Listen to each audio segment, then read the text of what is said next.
What if I told you that one of the greatest chapters of African history wasn't written by presidents, or generals, or diplomats? What if the real heroes were teachers who quietly gave part of their earnings? Students who donated the little they had? Musicians who turned songs into weapons? Writers who challenged injustice with nothing more than ink and paper? And millions of ordinary Nigerians who believed that the freedom of one African nation was the responsibility of all Africans. Today, we continue a story that history has almost forgotten. A story that reminds us that long before social media, hashtags, or viral campaigns, an entire nation stood in solidarity with another. This is not a story about blame. It is not a story about keeping score. It is a story about memory. A story every African should know. The struggle against apartheid was never confined to government offices. Yes, Nigeria's leaders challenged apartheid on the international stage. But something extraordinary happened inside Nigeria itself. By the late 1970s, the struggle had entered Nigerian homes.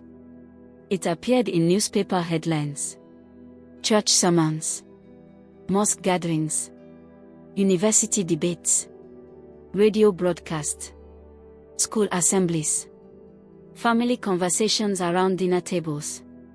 For millions of Nigerians, apartheid was no longer a distant political issue unfolding thousands of kilometers away. It had become a moral question. How could Africa truly call itself free if millions of Africans were still living under racial oppression? That single question traveled from the highest offices of government to ordinary families across the country. Soon, an entire nation was mobilizing. Nigeria organized nationwide fundraising efforts that encouraged workers, students, businesses, and ordinary citizens to contribute to Southern Africa's liberation struggle. Across Nigeria, workers, professional associations, students, businesses, and civic organizations contributed financially to the anti-apartheid cause. The fight for South Africa's freedom was no longer just a government policy. It had become a national movement. Perhaps the most remarkable chapter in this story belongs not to politicians, but to children. Across Nigeria, schools encouraged students to learn about apartheid. Teachers explained why millions of Black South Africans were denied the most basic human rights. Schools organized awareness campaigns. Young Nigerians contributed what little they could to support Southern Africa's liberation. Many of those children had never met a South African. Most would never set foot in Johannesburg or Soweto. Yet they believed that freedom belonged to everyone. To those children, Nelson Mandela was more than a name in a newspaper. He became a symbol of courage, of hope, and of justice. History is often remembered through famous leaders. But sometimes, history is quietly shaped by children who simply believed that helping others was the right thing to do. The movement grew. Teachers gave. Civil servants gave. Factory workers gave. Dock workers gave. Market traders gave. Professional associations gave. Religious organizations gave. Millions of small contributions became one powerful expression of African solidarity. No single donation changed history. But together, they became proof that ordinary people can influence extraordinary events. Freedom was no longer someone else's struggle. It had become Nigeria's shared mission. Not everyone fights with weapons. Some fight with words. Others fight with melodies. Nigeria's artists chose another battlefield. Music, literature, poetry, film, theater. On the 16th of June 1976, school students in the township of Soweto marched peacefully against the apartheid government's education policies. The response was devastating. Police unleashed dogs on the children. Then they opened fire. At least 176 young people were killed. The images shocked the world. But they also inspired artists across Africa to raise their voices. Among them was Nigerian music legend Sonny Okosun. His iconic 1978 song, Fire in Soweto, became one of Africa's most powerful musical protests against apartheid.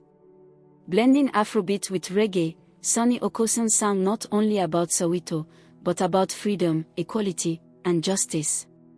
The album continued that message through songs such as Revolution, Liberation, and Steady and Slow, reminding listeners that freedom always demands sacrifice. Another Nigerian music legend, Majek Fashek, carried the message even further. His song, Free Africa, Free Mandela, honored Nelson Mandela, whom he described as a prisoner of conscience, a person imprisoned because of their race, political beliefs, religion, or identity. Free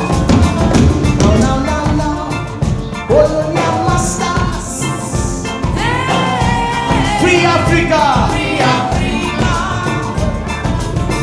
Direct from Lagos, Nigeria,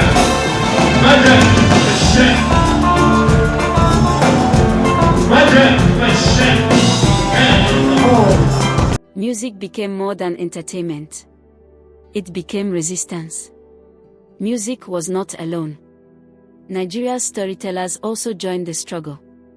Onika Onwenu, a renowned singer, actress, broadcaster, and journalist, used her voice to keep the conversation alive. Her tribute, Winnie Mandela, honored Winnie Madikizela Mandela, and reminded audiences that, behind every political prisoner stood families carrying unimaginable burdens. Through television, journalism, music, and public advocacy, Onika Onwenu reminded Africans that apartheid was everyone's concern. Then came Nobel laureate Professor Wole Soyinka.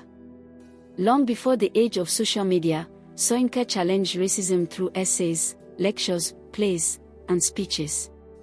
His Nobel lecture, "This Past Must Address Its Present," was dedicated to Nelson Mandela and became a fearless condemnation of apartheid and institutional racism. He transformed literature into resistance. And alongside him stood another literary giant, Chinua Achebe. Achebe reminded the world that Africa's story could never be told honestly while millions lived under racial oppression. His writings strengthened the intellectual foundation of African liberation and helped the world see Africa through African eyes. Their pens became instruments of freedom. But not everyone carried a microphone. Some carried books. Nigeria believed education could become another weapon against apartheid. Universities opened their doors to South African students. Scholarships created opportunities that apartheid tried to destroy. Lecture halls became places where hope survived. Classrooms became places where tomorrow's leaders were prepared. Some of those students would later return home to help rebuild a democratic South Africa. Sometimes, the greatest investment in freedom is not money. It is education. History often celebrates the people who stood on the podium. But it rarely remembers the millions who stood quietly behind them. The children who gave what little they had. The teachers who inspired a generation. The workers who sacrificed part of their earnings. The musicians who sang for justice. The writers who challenged oppression. The universities that opened their doors.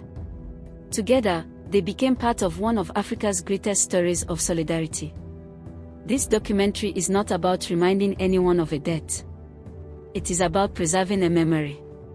Because when we remember how Africans once stood together, we are reminded of the kind of future we can still build together.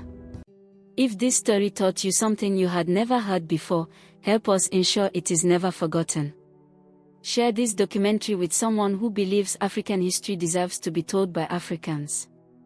Leave a comment telling us which moment moved you the most, or what you learned today. Which Nigerian ordinary or famous individual made the greatest contribution to South Africa's freedom, and why? Subscribe to HeroesLabour and turn on notifications, because in our next episode, we continue this remarkable journey by exploring what happened after apartheid ended, how the relationship between Nigeria and South Africa evolved, and the lessons both nations, and all of Africa, can carry into the future. Until then, remember, history is not only about the past. It is the compass that guides the future. Thank you for watching. Until next time, remember, the labor of our heroes should never be in vain.